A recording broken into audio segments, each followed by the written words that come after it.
I just got through watching Brian Solonge's And Yet You Wonder Why I Call These Black Fools Monkeys. Now, I've been a subscriber of his for about, I think, a year and a couple of months. Um, and I have watched the vast majority of his material since then, tried going back, watch some of his earlier stuff.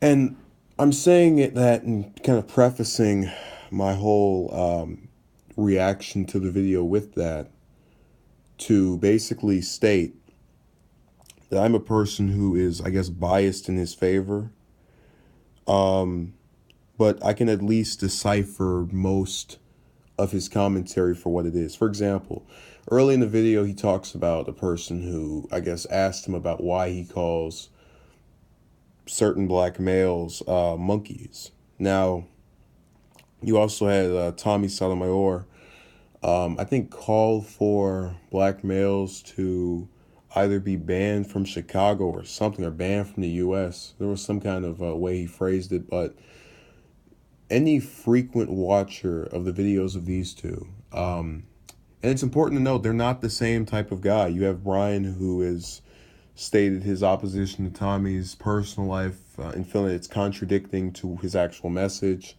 So you're not. I'm not just saying two people who are clones of each other, but I bring up Tommy and bring up Brian because they both have a condemnation of a certain type of black male, and if you don't meet the criteria that they are talking about, just as when they talk about black women, I know they're not talking about every single black woman.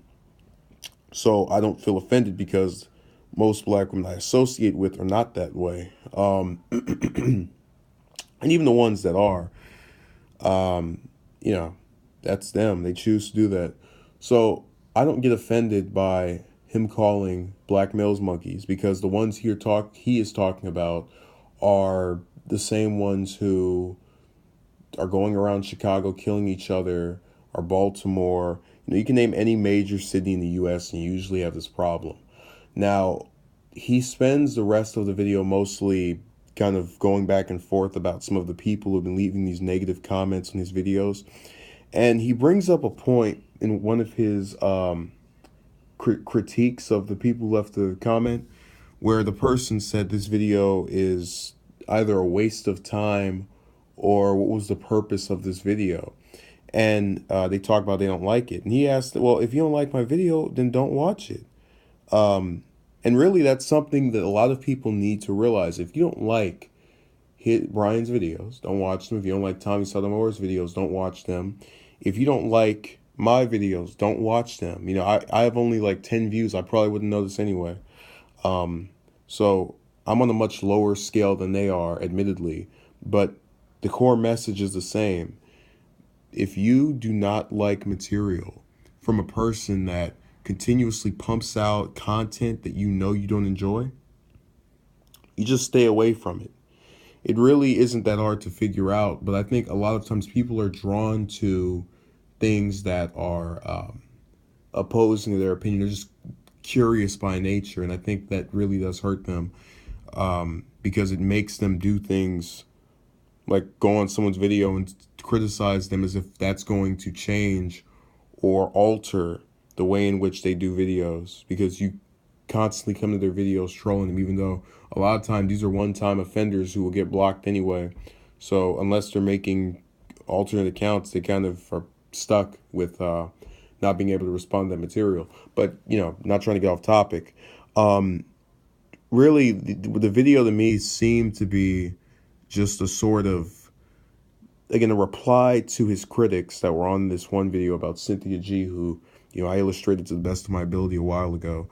And also to sort of just continue to state what is factual, which is that there are problems within the black community. Now, I think the only place he potentially goes wrong in is, and again, potentially because I understand the reason why he does it, using profanity and just expressing outrage and disdain. I personally believe when the more you curse at somebody and, more of a condemning way, they're less likely to listen to you, which is why I try not to become that way, even when people are making arguments that some of that stuff is just crazy to me. Um, but I cannot fault him for that because I understand there is a genuine anger that he has at the state of African Americans in the U.S. And, he has seen it for years, as I'm sure, or as I know, rather, from, the content of his channel, which has stayed, well, not, not to harp on him, but has consistently talked about these topics because it's consistently being portrayed by the people that he mainly focuses on. So all in all, I enjoyed the video. It was a really interesting endeavor. It harkened me back to Laird in Milwaukee, that masterpiece from a year, December 20th. It was the day before my 18th birthday, December 27th, 2015. Yeah, it reminded me of that video in its length and just really in the tenacious tone of his voice. Just he was getting on them. Thank you for watching and have a good night.